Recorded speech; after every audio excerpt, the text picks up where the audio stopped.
Si je vous montre cette scène, qu'est-ce qu'elle vous rappelle? Sûrement un traumatisme d'enfance qui continue de vivre en vous. Mais des scènes qui nous ont traumatisés dans les films Disney, il en existe littéralement des centaines. Si je vous dis la mort de la mère de Bambi, la tentative d'assassinat de Blanche-Neige, la transformation de la méchante reine, l'accident de Flash McQueen dans Cars 3, les hallucinations de Dumbo ou encore l'île au plaisir de Pinocchio, soit ça va vous rappeler de mauvais souvenirs, soit ça va carrément vous remonter des traumatismes d'enfance. Et pourtant, ces scènes, elles sont assez tranquilles par rapport à ce qu'on va découvrir dans cet iceberg. En effet, on va partir ensemble du sommet de l'iceberg à la surface en découvrant les scènes Disney qui nous ont tous traumatisés pour ensuite descendre petit à petit avant d'atteindre les abysses et découvrir des scènes de plus en plus terrifiantes, qu'elles soient profondément tristes, glauques, malsaines ou encore brutales. Et il suffira de quelques images pour vous faire remonter des traumatismes que vous avez complètement oubliés. Bienvenue dans l'iceberg de nos plus grands traumas dans les films Disney.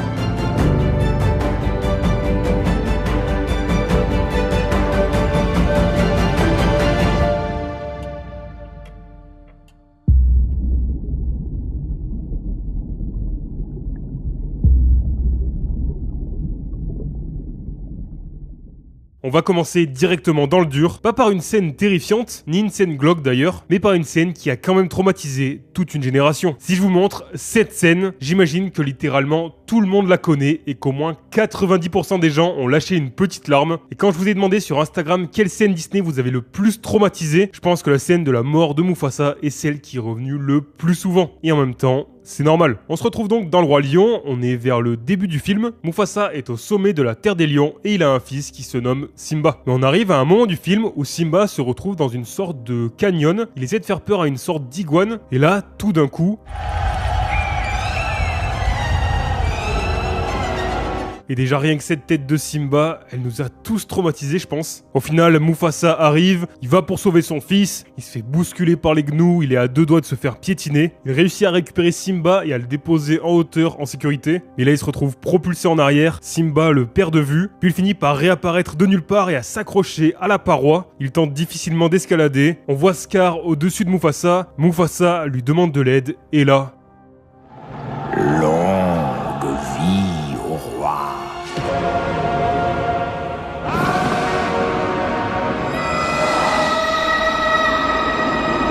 Vraiment, que ce soit le retournement de situation avec Scar, la chute de Mufasa, le cri de Simba, à chaque fois que je vois cette scène, je peux pas m'empêcher d'avoir des frissons et les larmes qui commencent à monter aux yeux. Et le pire dans cette scène, c'est que là déjà c'est bien assez compliqué, mais en fait on est qu'à la moitié de la scène, puisqu'ensuite on voit Simba qui rejoint son père au sol et qui dit Viens, on rentre.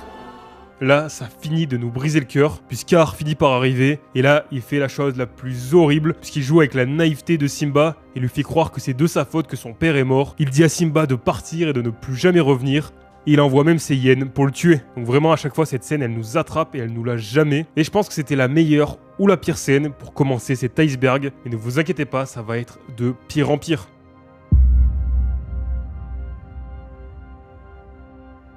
Alors là, on reste dans les scènes qui ont marqué toute une génération, mais cette fois d'une manière assez différente. Ici, on n'a pas de scène tendue, d'explosion, de retournement de situation, ni une scène de combat épique, simplement la vraie vie. Et pour voir cette scène terriblement réelle, direction le film Là-haut, avec la vie de Carl et Ellie Fredriksen. Au début de Là-haut, on voit leur rencontre alors qu'ils ne sont qu'enfants, puis on voit leur vie défiler en quelques secondes, on voit leur mariage, puis le fait qu'ils reconstruisent leur maison, on les voit heureux, contempler des nuages, commencer à créer la chambre de leur enfant qu'ils attendent, et puis là, tout va s'écrouler. Et on voit donc que Carl et Ellie ont perdu leur enfant avant qu'ils naissent, ce qui est vraiment déjà horrible. Finalement, on les voit quand même rebondir, et ils trouvent un nouvel objectif de vie, atteindre les chutes du paradis ensemble. On les voit alors économiser, mais forcément avec les aléas de la vie, à chaque fois ils doivent casser leur tirelire pour pouvoir réparer leur voiture, réparer leur maison, quand Carl s'est blessé, etc. Et à un moment, on voit Carl qui regarde ce tableau des chutes du paradis, et là, je sais pas pour vous, mais ça me touche profondément. Et quand on voit que Carl regarde ce tableau, on dirait que c'est comme s'il avait oublié, et qu'en fait le temps était passé trop vite, et qu'ils n'avaient pas eu le temps de justement de réaliser tous leurs rêves, et notamment le rêve d'Ellie d'aller aux chutes du paradis. Et on finit par voir Ellie qui tombe malade, et qui finit par décéder. Et cette scène d'introduction se finit par Carl qui rentre tout seul chez lui, avec un petit ballon bleu.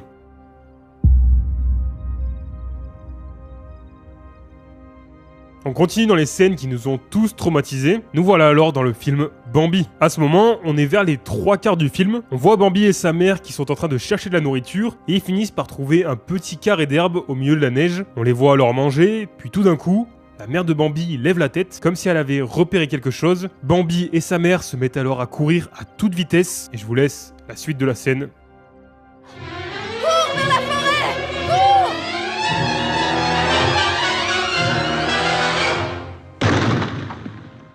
Et je crois que ce qui me brise encore plus le cœur, c'est ce que dit Bambi juste après. Gagné! Nous sommes sauvés, maman! Et après, on voit Bambi qui erre tout seul dans la forêt alors que la neige est en train de tomber. Il la recherche désespérément, mais il ne la retrouvera jamais. Et on finit par apercevoir le fantôme de son père.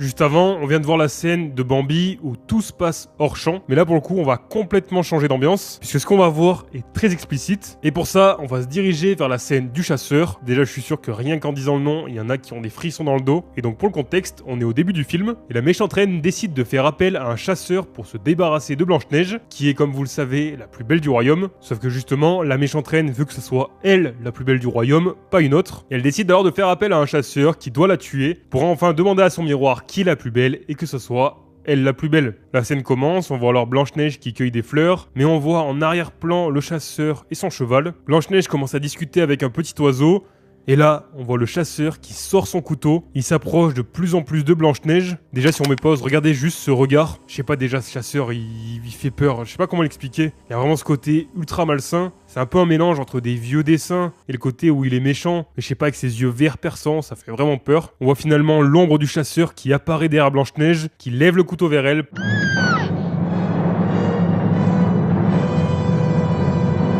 Pour finalement le lâcher et expliquer à Blanche-Neige qu'il ne peut pas et qu'il n'est pas capable de faire ça, et il lui dit alors de s'enfuir dans la forêt, toujours avec ses yeux aussi terrifiants. Je sais pas pourquoi, mais peu importe le moment où on met pause, tant qu'on est sur ce personnage du chasseur, il fait froid dans le dos, il a quelque chose de très glauque. Et là on arrive à une seconde scène très traumatisante pour les enfants notamment. Personnellement, quand j'étais petit, à chaque fois que je voyais cette scène, j'étais terrorisé, puisqu'on voit alors Blanche-Neige qui rentre dans la forêt, des yeux apparaissent un peu de partout, elle se fait attraper sa robe par des branches, elle a des sortes d'hallucinations où elle voit des bouches énormes des arbres avec leurs yeux perçants. Au final, elle finit par tomber dans un trou, puis dans un lac. Les arbres sont de plus en plus flippants. La musique dans la scène n'arrange rien, et en plus, on a par-dessus les cris de Blanche-Neige.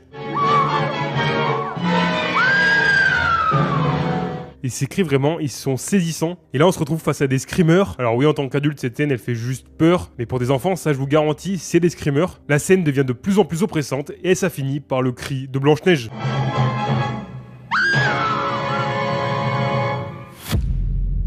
On en a terminé avec la surface de notre iceberg. Maintenant, on va commencer à entrer sous la surface. Et dans cette partie, on va redécouvrir ensemble un terrifiant accident, un personnage qui devient complètement fou, l'une des morts les plus tragiques, ou encore la scène la plus tendue de tout l'univers Pixar.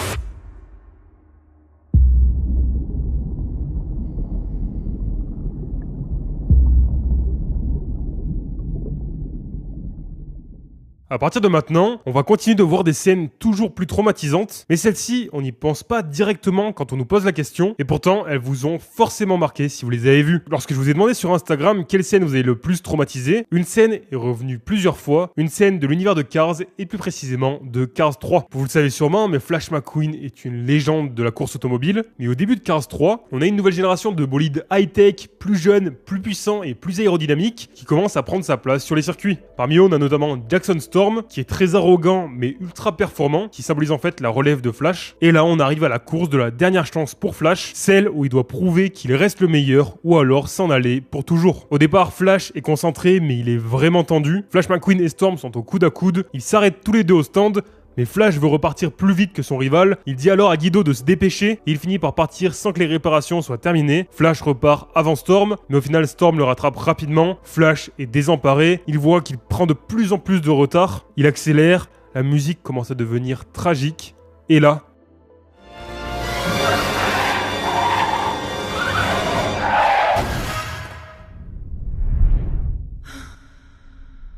Flash McQueen perd le contrôle et on vit alors l'un des accidents les plus marquants de l'univers Pixar et même de l'univers Disney. Les images parlent d'elles-mêmes.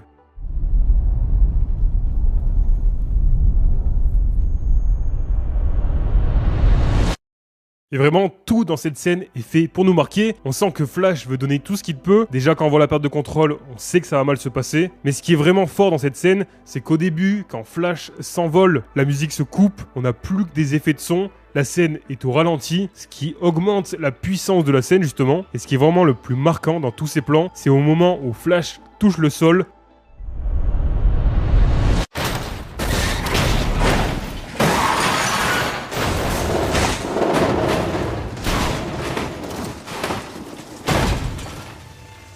Cette scène, elle est vraiment violente. On voit alors les amis de Flash qui se précipitent vers lui, mais malheureusement ils sont arrêtés par la sécurité. Et cette scène de loin avec la musique, où on voit Flash au bord du circuit, avec de la poussière, seul, détruit, comme si son âme l'avait quitté.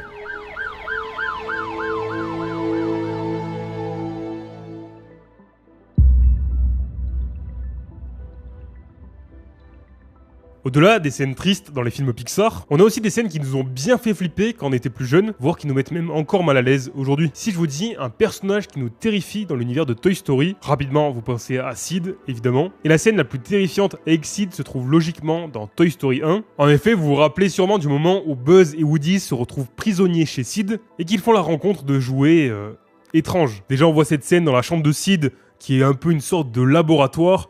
On le voit enfiler un masque. Et rajouter à cette 3D un peu bizarre, un personnage carrément flippant, et vous avez les combos gagnants pour faire une scène qui nous a tous traumatisés, où on voit justement Sid dans sa chambre. Déjà il s'amuse à détruire le jouet de sa sœur, et enfin une sorte de poupée avec une tête de dinosaure. Et là on voit la scène où Woody et Buzz regardent un peu partout dans la chambre, et on découvre toutes sortes d'objets étranges, que ce soit un grille-pain avec des mains, une lampe à lave avec une tête de poupée. Au final Buzz et Woody se rendent compte qu'ils ne sont pas tout seuls, Woody pense à un jouet gentil, et là on voit sortir une bête affreuse, avec une sorte de tête de poupée avec des pattes métalliques qui se promènent, ce qui terrifie Woody forcément. On a une canne à pêche avec des jambes, une voiture avec des bras à la place des roues, enfin bref, un véritable enfer comme Sid sait bien faire. Et c'est vrai que quand on découvre cette scène quand on a 6-7 ans, forcément ça nous marque, même si au final on finit par avoir de la peine pour ces jouets qui n'ont juste rien demandé, qui font peur malgré eux, mais au final ils n'ont pas du tout un mauvais fond, c'est juste le résultat des expériences flippantes de Sid. Mais vous allez voir, dans ce palier, on va avoir une autre scène de Toy Story qui nous a tous marqué aussi, mais pas pour les mêmes raisons.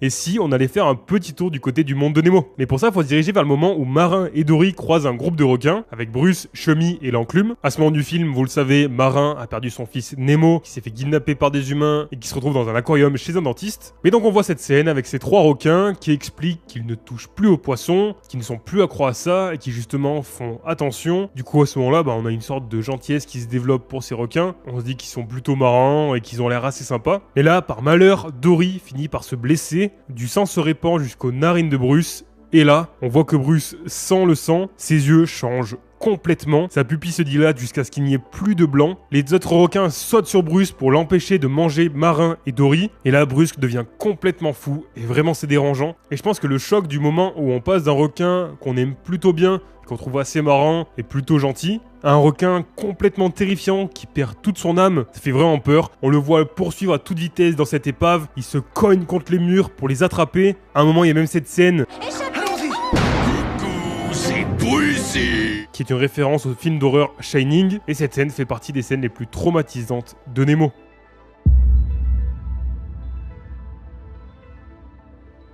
Retournons faire un petit tour du côté de l'une des plus grandes sagas de l'univers Pixar. Et là, pour le coup, on va voir une scène qui nous divise en deux. Soit elle vous a traumatisé et vous y pensez encore aujourd'hui, soit vous vous en souvenez pas, mais au moment où vous allez découvrir cette scène, je vous garantis que vous étiez accroché à votre canapé. Perso, en faisant la vidéo, j'y avais pas pensé à première vue, mais dès que j'en suis rappelé, je me suis dit que c'était évident de la mettre dans l'iceberg, puisqu'on voit tout simplement Woody, Buzz et leurs amis au bord de la mort. Pour voir ça, direction Toy Story 3. Et dans ce film, les jouets d'Andy, ils ont été jetés par erreur, et ils se retrouvent dans une garderie qui se nomme Sunnyside, mais ils découvrent vite que c'est une sorte de prison géante qui est dirigée par le méchant Lotso. Bon, au début on sait pas qu'il est méchant, mais on s'en rend rapidement compte. Ils s'organisent alors pour pouvoir retrouver leur liberté et s'échapper de Sunnyside, mais lors de leur évasion ils passent par une benne à ordures, et au final ils se font emporter par un camion poubelle, et ils se dirigent alors vers la décharge municipale. À ce moment ils arrivent dans un gigantesque centre de tri mécanique, où il y a des tapis roulants de partout, des lames métalliques de partout, et remplis de dangers. Les personnages sont alors à 2 doigts de se faire écraser. Au final ils réussissent à trouver une petite magouille, Mais Lotso se retrouve coincé. Malgré le fait que Lotso est une ordure, il finit quand même par aller le sauver, puisque c'est Woody. Buzz vient l'aider également. Ils s'en sortent tous et se retrouvent ensuite sur un autre tapis roulant qui cette fois mène vers un énorme incinérateur. On voit les flammes au bout de ce couloir qui font vraiment peur. Les jouets font tout ce qu'ils peuvent pour repartir en arrière. Lotso repère un bouton stop, il escalade. Et là, les jouets sont au bord du précipice, Lotso arrive au niveau du bouton. Évidemment, on se dit qu'il va appuyer, puisque Woody et Buzz viennent de le sauver. Mais en fait, pas du tout. Lotso s'en va et tous les personnages finissent par tomber dans l'incinérateur. On voit cette scène terrifiante avec Woody de dos et le feu un peu plus bas qui va finir par tous les brûler. Les personnages tentent de se débattre tant qu'ils peuvent, mais rien n'y fait. Ils sont condamnés, on les voit même accepter leur sort avec Buzz qui prend la main de Jessie. Tous les personnages s'agrippent une dernière fois, ils savent que c'est terminé pour eux.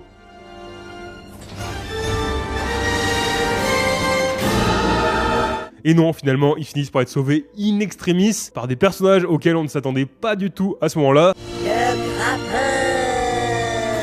Et cette scène, elle est vraiment traumatisante dans le sens où vraiment, à ce moment-là, on se dit que c'est terminé pour les jouets. Et le fait de voir que les personnages acceptent leur sort, qui est donc à ce moment-là de mourir, de les voir se rassembler ensemble une dernière fois, et vraiment de voir dans leur regard l'acceptation de ce qui leur arrive, il y a tout pour nous marquer, et personnellement, ça m'a bien marqué. Mais au final, les petits aliens étaient là. Heureusement. Et comme quoi, même les films récents peuvent nous marquer, même si vous les allez voir quand on va descendre petit à petit dans l'iceberg, les vieux films ont une sacrée longueur d'avance en termes de traumatisme. Et juste avant qu'on continue, est-ce que vous savez que presque 90% des gens qui regardent cette vidéo ne sont pas abonnés à la chaîne? Alors imaginez juste si tout le monde s'abonne maintenant, on pourrait atteindre les 200 000 abonnés en quelques jours, ce serait juste incroyable. Donc pour tous ceux qui ne l'ont pas encore fait, n'oubliez pas de vous abonner et d'activer la cloche pour ne rater aucune de mes prochaines vidéos. Sur cette chaîne, on parle de l'univers Disney et Pixar, que ce soit des secrets des films, mais aussi des théories autour des films, et même d'autres types de vidéos comme des icebergs, comme cette vidéo-là. Donc merci beaucoup à tous ceux qui s'abonneront, et encore une fois, un merci infiniment à tous ceux qui sont déjà abonnés.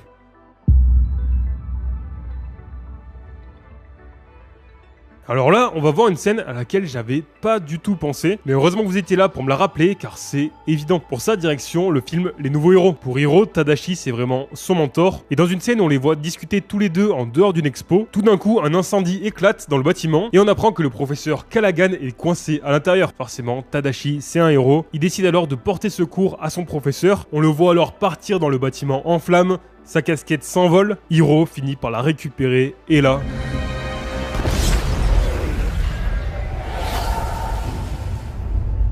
Cette scène, si vous l'avez vue, vous vous en souvenez forcément. En plus avec ce plan à la fin sur sa casquette par terre au sol, puis un fondu qui arrive avec une photo du professeur et de Tadashi avec des bougies pour leur rendre hommage. Et on se retrouve ensuite un jour de pluie dans un cimetière. Vraiment cette scène, elle est profondément touchante et marquante. Et encore une fois, elle méritait sa place dans l'iceberg. On vient de terminer ce niveau sous la surface. Nous allons maintenant descendre de plus en plus pour arriver dans les eaux froides. Et à ce niveau, les scènes vont devenir de plus en plus dérangeantes. On va s'éloigner de plus en plus des films récents qui ont des scènes traumatisantes, ok. Et par rapport aux vieux films, ça n'a rien à voir. Et dans les eaux froides, on va voir une scène qui traumatise tous les enfants depuis presque 90 ans. L'une des scènes les plus tristes de l'univers Disney. Ou encore une scène que les enfants n'auraient jamais dû voir.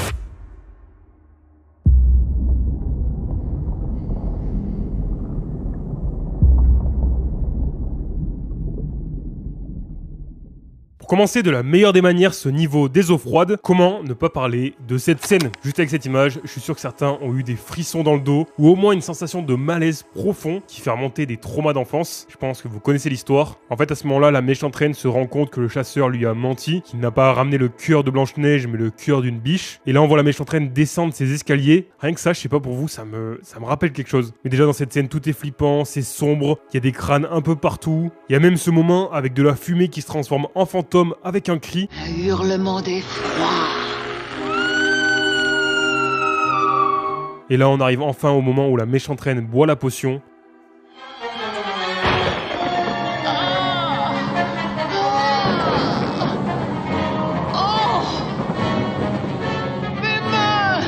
Et je crois que le pire dans cette scène, c'est même pas le moment où ses mains deviennent squelettiques. C'est ce moment où on a le reveal de son visage. Il y a ce zoom avec ce regard perçant. Encore une fois, le dessin de l'époque, vraiment, il rajoute quelque chose de terrifiant. La scène, elle se termine en plus avec un zoom sur la sorcière qui nous regarde droit dans les yeux avec un fondu au noir. Encore une fois, ça c'est vraiment traumatisant. Là, je suis sûr à 100% que j'ai réveillé le traumatisme de plein de personnes, dont le mien.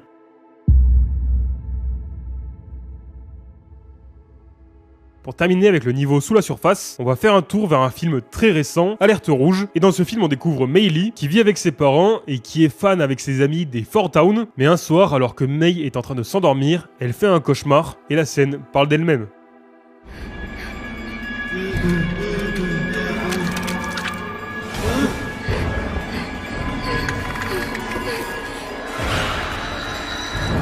Là pour le coup on tombe vraiment dans le glauque avec ces fleurs là qui apparaissent avec des visages étranges et vraiment ce zoom avec ces visages complètement déformés qui nous regardent avec les yeux vers le bas avec beaucoup de blanc au-dessus, le visage de la Judéère qui sourit, qui a aucune âme. Quand on met pause, je crois que c'est encore pire. Sauf que quand même on reste dans un film pour enfants et après on a plein d'images plus étranges les unes que les autres et donc je comprends qu'il y ait beaucoup de monde qui m'ait parlé de cette scène parce que je comprends complètement qu'elle soit traumatisante et j'imagine pas pour les personnes qui l'ont découvert très jeunes.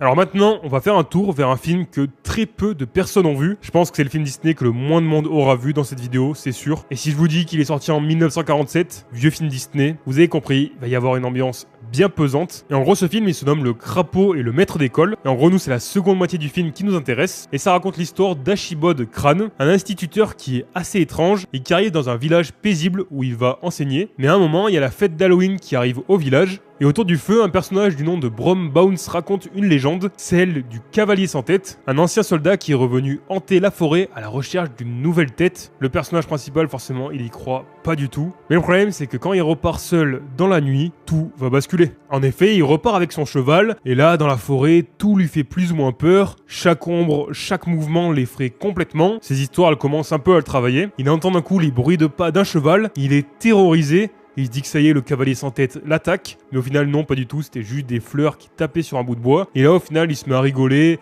Il se rend compte qu'il n'y a aucun problème. Mais déjà, rien que ce moment où il se met à rigoler, je vous laisse un extrait, je vous laisse vous faire votre propre avis.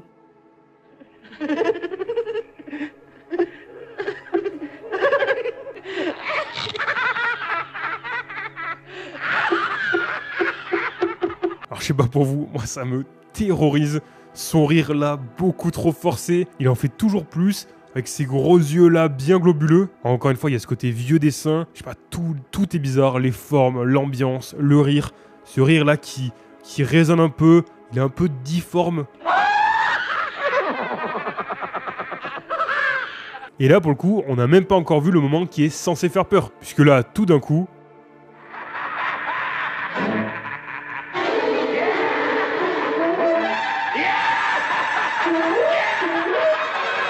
Le cavalier sans tête finit par arriver et l'attaquer. Et là s'ensuit une course-poursuite entre le cavalier sans tête et le professeur. C'est un mélange entre une scène comique, mais en même temps qui fait peur, avec une ambiance pesante, toujours aussi glauque d'ailleurs. Finalement, le personnage réussit à s'échapper. Mais là, le cavalier sans tête lui envoie littéralement sa citrouille dans la tête. Voilà, je pense que j'ai pas grand chose à ajouter. Cette scène, vous la connaissiez sûrement pas. Maintenant, vous l'avez.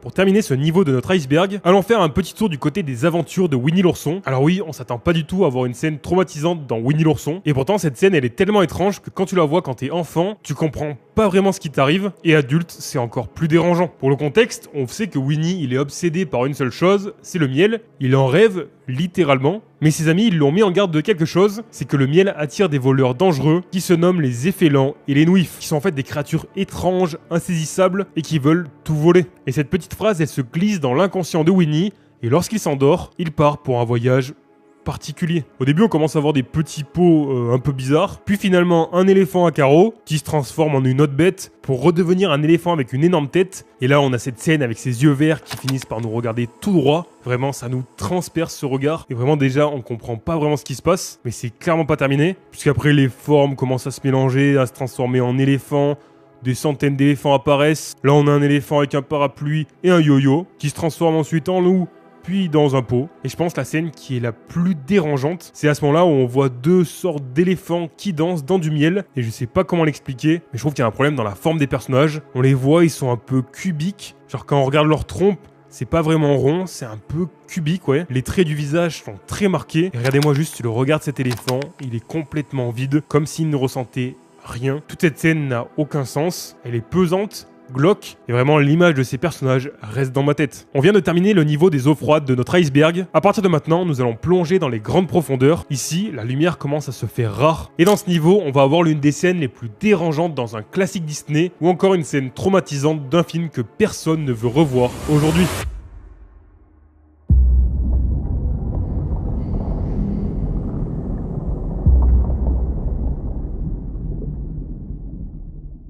Quoi de mieux pour commencer ce niveau dans les grandes profondeurs qu'une scène qu'on a tous vue et qui nous a tous traumatisés. Pour ça, direction le film Pinocchio, et plus précisément la scène où Pinocchio arrive sur l'île des plaisirs. Déjà, toute cette scène est dérangeante, qu'on soit clair, et on arrive enfin à cette scène angoissante où on se rend compte que les enfants de l'île aux plaisirs sont en fait transformés en ânes, et là vraiment la scène est pesante avec ce personnage terrifiant, et on entend cet enfant qui essaie de se défendre. Oui, monsieur. Laissez-moi retourner chez ma maman. C'est vraiment, ça glace le sang. Au final, il le balance contre un mur, et là on les entend tous pleurer.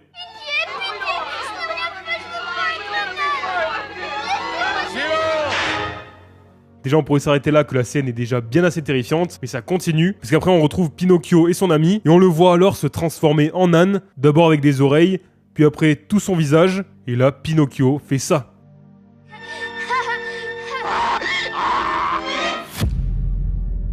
Ce cri vraiment, j'ai pas les mots. Son ami commence à faire pareil.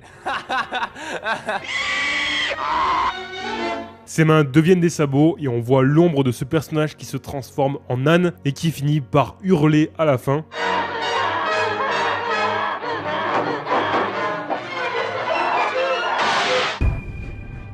Pinocchio commence à se transformer à son tour, mais heureusement, Jiminy Cricket arrive à la rescousse et il finit par aider Pinocchio. Et vraiment, cette scène, elle nous a tous marqués. Je suis sûr qu'au fond de vous, vous avez ce sentiment d'avoir déjà vu cette scène et qu'elle vous a marqué. Encore une fois, on voit que c'est une autre époque, mais pour le coup, normal que ça ait traumatisé toute une génération, même plusieurs générations en fait.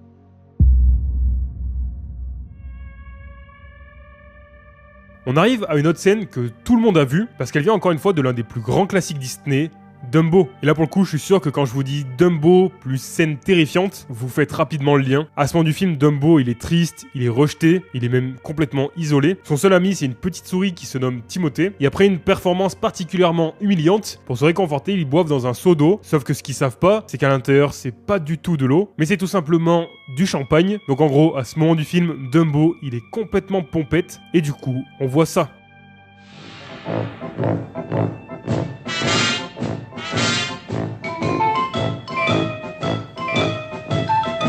Je pense que là, c'est la scène qui va vous faire le plus d'effet. En tout cas, moi, c'est mon cas. En fait, ça réveille des vieux souvenirs d'enfants où justement, on voyait ça et on comprenait juste pas ce qui arrivait, quoi. Parce qu'on risquait pas de comprendre qu'il était pompette. On n'avait pas vraiment la notion d'avoir picolé, quoi. Donc en fait, on voyait juste Dumbo qui voyait tout ça sans savoir pourquoi. On voit ces éléphants qui, à la place des yeux, ont des trous noirs qui se transforment d'un coup en serpent, puis en fait en deux éléphants qui finissent par fusionner, exploser, refaire un éléphant. Après, il y a des éléphants qui ont plus de visage, c'est juste des formes. Puis d'un coup, on a plus que des têtes d'éléphants qui sont vraiment terrifiantes, avec ces yeux en forme de gouttes qui ont l'air profondément méchants. Et la scène se termine de la meilleure des manières, avec quelque chose de toujours plus glauque, puisqu'on voit deux éléphants qui dansent ensemble, déjà juste pause. Regardez leur tête, on dirait un mélange d'un humain qui a un sourire bizarre. Pourquoi il a une grosse tête? Leurs yeux, ils sont bizarres. En plus, les couleurs changent. D'un coup, on passe sur du négatif, puis ça revient en couleur normale. Et au final, les éléphants deviennent des nuages. Tout est bizarre dans cette scène. Si vous l'avez vu quand vous étiez plus jeune, je vous dis, ça vous fait quelque chose au fond de vous, c'est sûr. Donc voilà, cette scène, c'est l'une des plus traumatisantes de cet iceberg.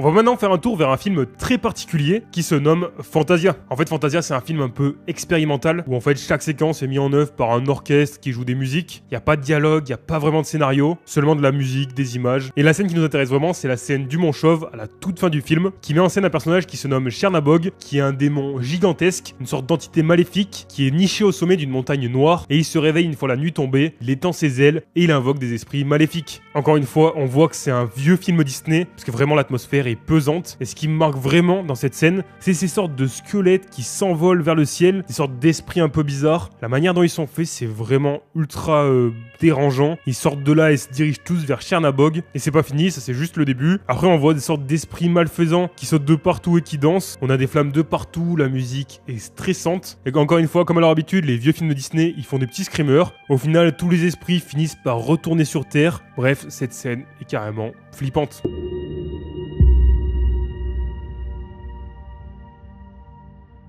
Et si on allait découvrir ensemble le film Disney le plus sombre de tous les temps, qui est évidemment Taram et le chaudron magique. Dans ce film, il n'y a pas de jolies couleurs, pas de jolie musique, tout est sombre et déprimant. Et le roi cornu, c'est une créature squelettique avec un visage masqué, qui a un regard vide et une voix qui glace le sang. Et la scène qui nous intéresse, c'est lorsqu'il prend possession du chaudron noir et que le roi cornu réalise son plan. On voit que le roi cornu met un squelette dans la marmite. Juste, je me pose 2 secondes sur son visage au roi cornu. Regardez-moi cette tête avec ses petits points rouges au milieu de ces globes noirs qui représentent en fait ses yeux. Vraiment, c'est le vide. On sent vraiment le côté méchant, quoi. Là, pour le coup, ça marche. Il fait vraiment peur, ce perso. Et là, on voit que le chaudron explose. Il y a une tête terrifiante qui sort du chaudron. Ensuite, on voit ce liquide vert qui se propage un peu partout. Et là, on voit des squelettes dans tous les sens. Et là, je vous laisse les images qui parlent d'elles-mêmes.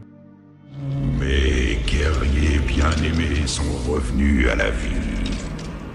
Tous les morts des siècles passés. Je vous rappelle encore une fois, on est censé être sur un film pour enfants, et cette scène, elle a traumatisé des milliers de gens, logique. On vient de terminer l'avant-dernier palier de notre iceberg dans les grandes profondeurs. À partir de maintenant, on va atteindre les abysses, un lieu où la lumière n'existe plus et les ténèbres règnent. Et dans les abysses, on va découvrir ensemble les scènes les plus terrifiantes et traumatisantes de tous les films Disney.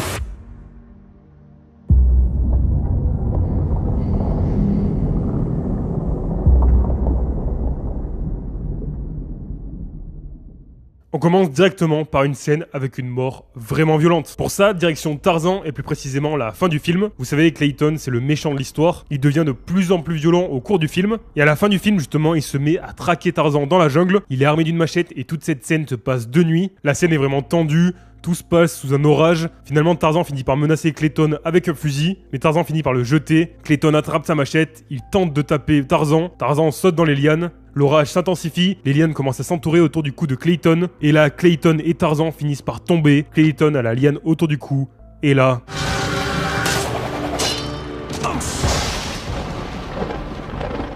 Encore une fois, la scène est pas explicite, on voit rien. Heureusement, en tant qu'enfant, on comprend peut-être pas vraiment ce qui se passe, mais en tant qu'adulte, on comprend très bien. Mais vraiment, c'est assez choquant.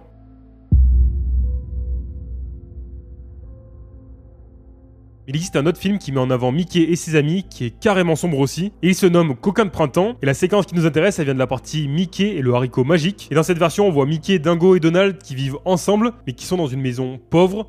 Ils sont affamés, il ne leur reste plus rien à manger, déjà c'est très très sombre, et à ce moment-là, Donald, il pète complètement un plomb, il commence à manger son assiette, ses yeux deviennent complètement vides, et là regardez cette tête avec ses tourbillons dans ses yeux, c'est terrifiant vraiment. Et là Donald voit une hache, il prend la hache et va pour attaquer une vache, ses yeux deviennent complètement rouges, il a complètement perdu pied, il tente de tuer la vache, mais Mickey l'en empêche, puis se met à croquer sa queue. Au final Mickey, Donald et Dingo finissent par se battre, et Dingo maintient Donald au sol avec un bâton, les yeux de Donald sont d'un rouge carrément glauque, et la scène se termine par une marionnette. Et du coup voilà Coquin de printemps, et donc voilà je suis presque sûr que vous connaissiez pas cette scène, mais maintenant vous ne l'oublierez plus jamais.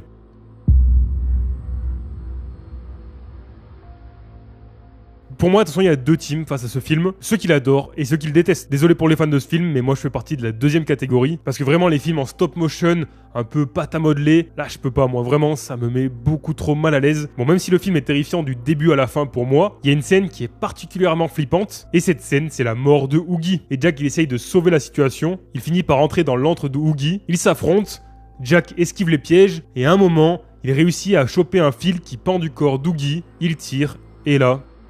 C'est une honte! Non, non, non, Jack, non! Oh, regarde ce que t'as fait! Donc Oogie finit par se déchirer, on voit tous les insectes qui le composent qui sont à l'air libre et qui finissent par s'écrouler. La scène est très courte mais carrément traumatisante. Moi je vous dis déjà rien que le film, voilà, c'est trop pour moi. Et donc vraiment, la mort d'Oogie ça a traumatisé plein de personnes. Il y a beaucoup de personnes sur Instagram qui m'ont dit que ça les avait terrorisés.